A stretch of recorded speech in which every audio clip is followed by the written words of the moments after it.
दुनिया के नक्शे पर गौर कीजिए और भारत के पश्चिम में नज़र दौड़ाइए। अरब सागर के उस पार एक ऐसा देश दिखेगा जो रेगिस्तान की तपिश में भी भारत के लिए ठंडी हवा जैसा है। वो देश है ईरान। आज जब दुनिया जंग और भू राजनीति के मैदान में उलझी हुई है, तब ये सवाल बेहद अहम हो जाता है कि भारत के लिए ईरान कितना अहम है। इसका जवाब सिर्फ तेल या चावल के व्यापार में नहीं छिपा है, इसका जवाब उस नक्शे में छिपा है जो भारत को अफगानिस्तान, रूस और मध्य एशिया से जोड़ता है। और इस पूरे रास्ते का सबसे अहम पड़ाव है ईरान। आदाब, मेरा नाम है तारिक और आप देख रहे हैं द हिंदी टॉप।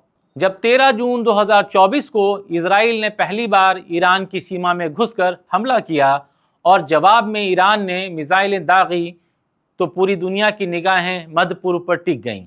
इसी के बीच जब अमेरिका भी इस संघर्ष में कूदा, तो भारत के प्रधानमंत्री नरेंद्र मोदी ने ईरान के राष्ट्रपति को फ़ोन किया और बातचीत के रास्ते पर लौटने का आग्रह किया।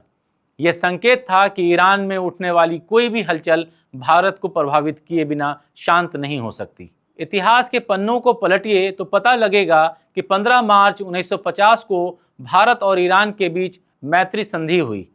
2001 में तेहरान घोषणा पत्र और 2003 में नई दिल्ली घोषणा पत्र के जरिए दोनों देशों की दोस्ती और गहरी हुई। अब तक दोनों देशों के बीच पीएम स्तर की 13, मंत्री स्तर की 40 और सचिव स्तर की 19 मुलाकातें हो चुकी हैं।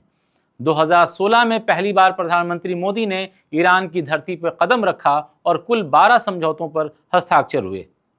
मगर ईरान सिर्फ दोस्त नहीं, एक रणनीतिक रास्ता भी है। भारत अगर अफगानिस्तान, रूस और मध्य एशिया तक पहुंचना चाहता है तो उसके लिए सबसे सहज और सुरक्षित रास्ता ईरान ही देता है।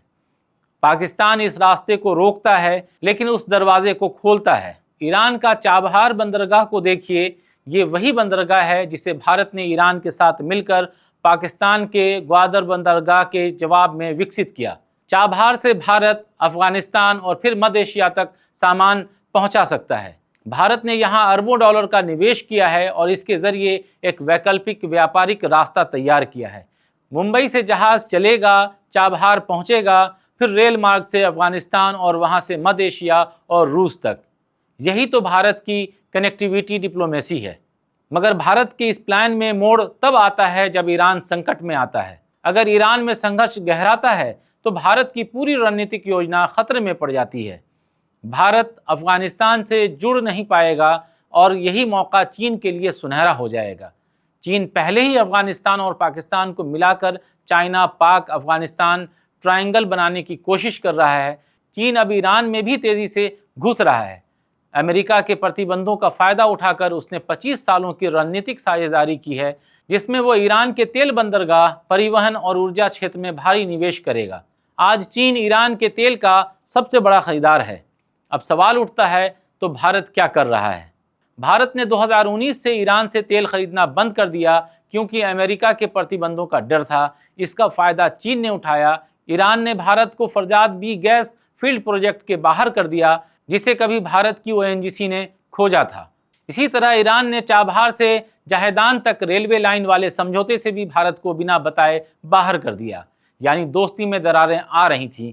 इतना ही नहीं, ईरान ने कई बार भारत की आलोचना भी की है।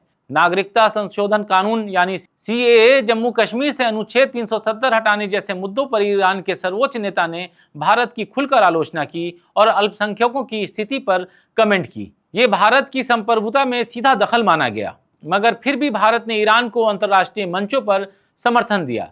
2023 में भारत के समर्थन से ईरान को ब्रिक्स और एससीओ जैसे संगठनों में शामिल किया गया। चूंकि भारत जानता है कि ईरान को खोना एक बड़े रणनीतिक नुकसान के बराबर है। भारत ईरान व्यापार की बात करें तो भारत ईरान को चावल, चाय, दवाइयाँ और मशीनरी भेजता है, जबकि ईरान से भारत को सूखे मेवे, रसायन और खनिज मिलते हैं। मगर सबसे अहम चीज़ जो इस रिश्ते को मजबूत बनाती है वह है भू राजनीतिक रास्ता और ऊर्जा सुरक्षा। अगर ईरान में अमेरिका और इजराइल की दखल बढ़ेगी तो ईरान पूरी तरह चीन के प्रभाव में चला जाता है, तो भारत की पश्चिम एशिया नीति पूरी तरह से गड़बड़ा जाएगी। इसलिए सोनिया गांधी जब ईरान को लेकर सरकार की चुप्पी पर चिंता जताती हैं तो वो सिर्फ विदेशी नीति की आलोचना नहीं करती हैं, बल्कि भारत की रणनीतिक चुप्पी पर सवाल उठाती हैं। ईरान की स्थिति सिर्फ भारत की एक दोस्ती का सवाल नहीं है, बल्कि ये भारत की ऊर्जा, सुरक्षा और कूटनीतिक संतुलन का सवाल है। क्योंकि अगर भारत आज चुप रहा तो कल उसे अपनी रणनीतिक जमीन खोनी पड़ सकती है। इसलिए आज जरूरत है संतुलन बनाए रखने की, साफ नीति अपनाने की और ईरान के साथ सच्ची साझेदारी निभाने की। ईरान के साथ दोस्ती महज एक व्यापारिक समझौता नहीं, बल्कि एक भू राजनीतिक धुरी है जिसे भारत को हर कीमत पर बरकरार रखना होगा। इस बारे में आपकी क्या राय है, हमें कमेंट बॉक्स में ज़रूर बताइएगा और ऐसी तमाम वीडियो के लिए हमारे चैनल द हिंदी टॉप को सब्सक्राइब करना ना भूलें। हमें एक्स यानी ट्विटर, फेसबुक और इंस्टाग्राम पर भी फॉलो करना ना भूलें।